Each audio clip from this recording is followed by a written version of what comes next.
ग्रहण के दुष्प्रभाव कुप्रभाव से बच सकते हैं और इस तरीके से आप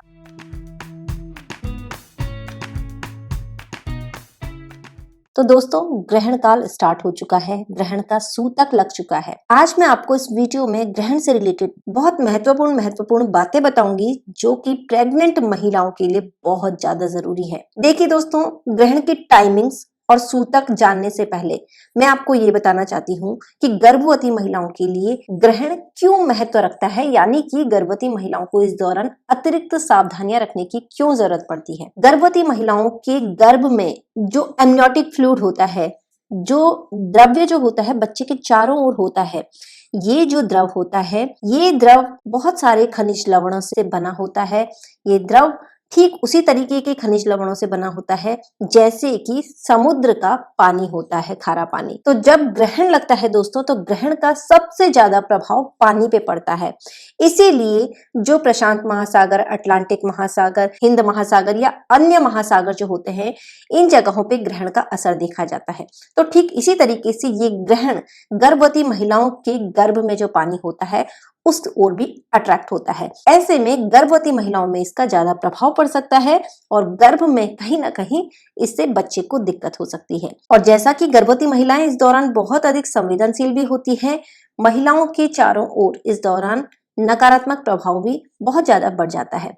तो ग्रहण जो है अपना असर गर्भवती महिलाओं में ऐसे में ज्यादा दिखा सकता है। तो दोस्तों, ये तो कारण हो गया कि गर्भवती महिलाओं को भला ग्रहण के दौरान क्यों सावधान रहना चाहिए। अब ये जो ग्रहण लगा है, इसके सूतक की जैसे बात करें तो सूतक इसका स्टार्ट हो चुका है। तो इसका सूतक सुबह 9:21 पे स्टार्ट हो चुका है। कुछ गर्भवती महिलाओं को सूतक के समय की जानकारी नहीं होती है। कई महिलाओं के कमेंट मुझे आ रहे हैं, तो इससे रिलेटेड छोटी मोटी जानकारी जो कि गर्भवती महिलाओं को इस दौरान काफी ज्यादा परेशान कर रही है कि सूतक काल में ये करें या ना करें। तो सोने के संबंध में आपको बता दूं, क्या सूतक में गर्भवती महिलाएं सो सकती हैं या नहीं। तो आपको बता दूं कि आप सूतक काल में सो सकती हैं, सोने में इससे कोई भी दिक्कत नहीं होगी, क्योंकि ये सूतक का समय होता है। सूतक एक ऐसा समय होता है दोस्तों जिस समय देव प्रतिमा, देव स्पर्श नहीं किया जाता है, पूजा पाठ इत्यादि का काम बिल्कुल नहीं होता है, मंदिर इत्यादि के कपाट बंद हो जाते हैं। तो पूजा पाठ इस दौरान निषेध होता है। साथ ही इस दौरान कोई भी नया काम आपको नहीं करना चाहिए, अन्यथा आप सूतक काल के दौरान सो सकते हैं। बाहर अगर आपको जाना है, बहुत इंपॉर्टेंट कुछ अगर आपका काम है तो आप बाहर जा सकते हैं। खाने के विषय में बता दूं कि सूतक काल में आप भोजन ग्रहण कर सकते हैं, कोई प्रॉब्लम नहीं होती है। लेकिन सूतक से पहले ही,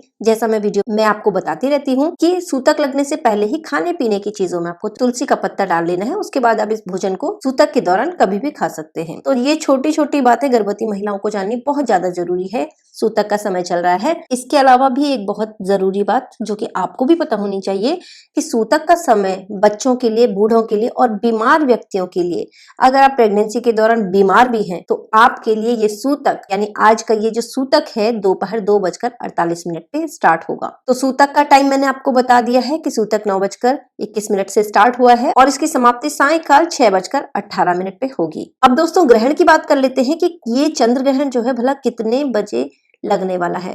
देखिए दोस्तों, इस चंद्र ग्रहण का जो पूरा टाइमिंग है वो 5 घंटे 52 मिनट और 2 सेकंड का है। लेकिन भारत की अगर बात की जाए तो भारत में ये ग्रहण लगभग 1 घंटे 24 मिनट और 28 सेकंड का रहने वाला है। यानी कि शाम के समय 5:32 पे ये ग्रहण स्टार्ट होगा और 6:18 पे ये ग्रहण समाप्त हो जाएगा। कई लोगों के दोस्तों ये सवाल भी है, क्या हमारे शहर में ये दिखाई देगा या नहीं दिखाई देगा। बता देती हूँ दोस्तों कि ये जो ग्रहण है ये पूर्वी क्षेत्रों में, भारत के जो पूर्वी हिस्से हैं, इसमें पूर्ण रूप से दिखाई देने वाला है। लेकिन अगर बात कर ली जाए उत्तरी क्षेत्र की या फिर पश्चिमी क्षेत्र की, तो लखनऊ, वाराणसी, गोरखपुर, बिहार, पटना, गया, उत्तर प्रदेश, उत्तराखंड, झारखंड, रांची, नई दिल्ली इत्यादि में ये ग्रहण आंशिक रूप से देखा जा सकता है। यानी कि यहाँ पे पूर्ण चंद्र ग्रहण आपको दिखाई, इन शहरों में ये ग्रहण आपको आंशिक रूप से दिखाई देगा। तो दोस्तों 5:32 पे जो ये ग्रहण स्टार्ट होगा, इस दौरान आपको अपने कमरे में बैठना है, ग्रहण की किरणें आप पे ना पड़े, इस चीज का आपको ध्यान रखना है। एक बहुत ही जरूरी मंत्र मैं आपको बता रही हूँ जो कि आपको इस दौरान जरूर जप करना चाहिए। तो इस चंद्र ग्रहण में दोस्तों, अगर आप श्री कृष्ण भगवान जी की आरती करती हैं, स्तुति करती हैं, मंत्र पढ़ती हैं जिसमें कि ओम क्लीं कृष्णाय नमः मंत्र का अगर आप जाप करती हैं 108 बार, तो ये आपके लिए काफी ज्यादा लाभकारी होगा, आपके गर्भ शिशु के लिए भी काफी ज्यादा फायदेमंद होगा। तो आप इस दौरान भगवान शिव के साथ साथ भगवान श्री कृष्ण के मंत्रों का जाप भी जरूर करिए, उन्हें स्मरण कीजिए। ओम नमो भगवते वासुदेवाय मंत्र का जाप भी जरूर करिए, क्योंकि कार्तिक मास चल रहा है और कार्तिक मास में भगवान विष्णु की उपासना करना काफी ज्यादा लाभकारी होता है। 25 अक्टूबर को सूर्य ग्रहण अभी लगा ही था, इससे निपटे ही थे कि अभी फिर से एक और ग्रहण लगने वाला है, जो कि चंद्र ग्रहण इस साल का आखिरी ग्रहण होने वाला है। और ये ग्रहण दिवाली के बाद जो देव दीपावली आती है कुछ दिनों बाद, उसमें लगने वाला है। ये चंद्र ग्रहण दोस्तों कार्तिक पूर्णिमा के दिन लगेगा और इसी दिन गुरु नानक जयंती भी है। तो ये जो खास दिन है पूर्णमासी का, इस दिन ये चंद्र ग्रहण लगने वाला है। देव दिवाली के दिन ये ग्रहण लगने से इस ग्रहण का महत्व और भी ज्यादा बढ़ जाता है। ये साल का अंतिम चंद्र ग्रहण होगा दोस्तों, जो कि भारत में दिखाई देगा। इसका सूतक भी मान्य होगा और चंद्र ग्रहण का जो सूतक होता है वो ठीक 9 घंटे पहले स्टार्ट हो जाता है चंद्र ग्रहण लगने से। तो इसकी टाइमिंग भी आपको जाननी बहुत ज्यादा जरूरी है दोस्तों। ये चंद्र ग्रहण भारतीय समय के अनुसार दोपहर के समय 1:32 से स्टार्ट होगा और शाम को 7:27 तक रहने वाला है। लेकिन भारत में ये प्रभावशाली कब होगा, कब इसका ज्यादा प्रभाव होगा, वो जानना आपको जरूरी है। तो शाम के 5:32 से लेके शाम के 6:18 तक ये ग्रहण भारत में प्रभावी रूप से रहेगा, भारत में दिखाई देगा। तो चंद्र ग्रहण की ये जो टाइमिंग है ये ज्योतिष विज्ञान द्वारा बताई गई है। तो इस दौरान गर्भवती महिलाओं को काफी ज्यादा सतर्क और सचेत हो जाना है।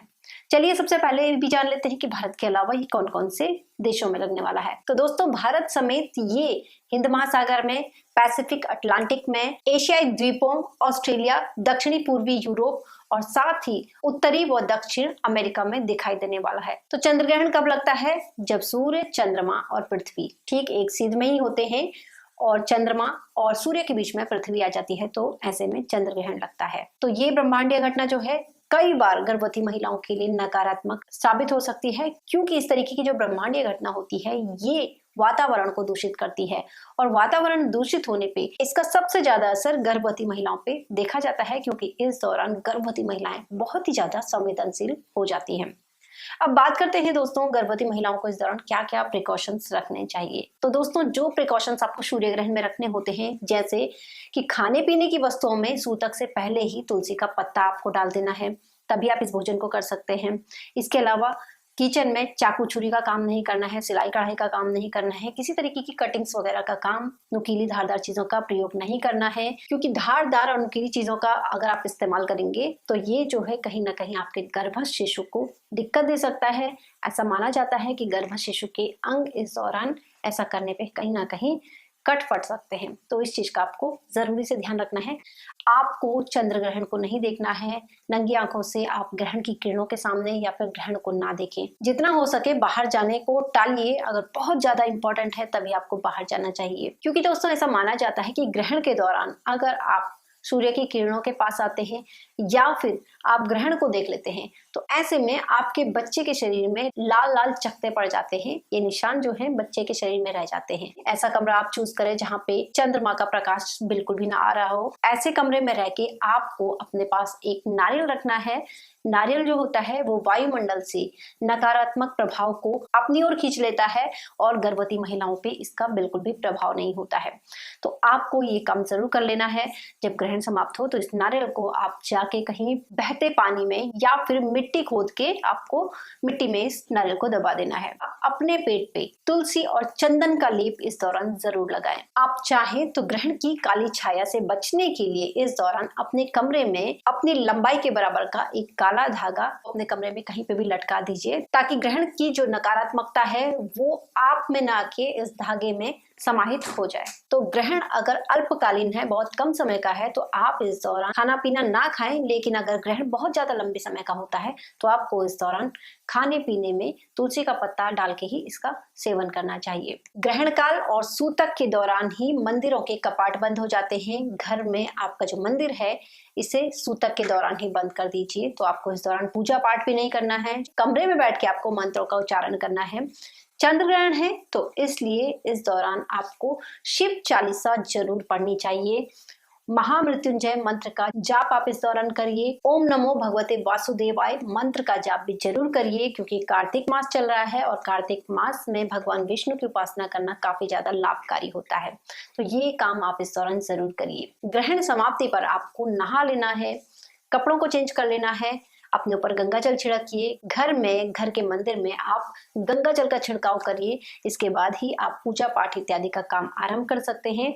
और खाना पीना अगर आपने नहीं किया है तो ताजा भोजन बनाकर ही आपको इसका सेवन करना चाहिए। और नारियल और काले धागे वाली जो बात मैंने आपको बताई है उसका अच्छे से ध्यान रखिए। इन चीजों को अपने कमरे से बाहर कर दीजिए और घर से दूर कहीं एकांत में आप इन्हें जाके गाड़ दीजिए। तो ये काम आप जरूर करिएगा। ऐसे में आप ग्रहण की दुष्प्रभाव कुप्रभाव से बच सकते हैं और इस तरीके से आप अपने और अपने गर्भस्थ शिशु की रक्षा कर सकते हैं। आई होप दोस्तों ये वीडियो आपके लिए हेल्पफुल होगा। Thanks for watching. फिर मिलूंगी आपसे नेक्स्ट वीडियो में। Till then stay happy, stay healthy.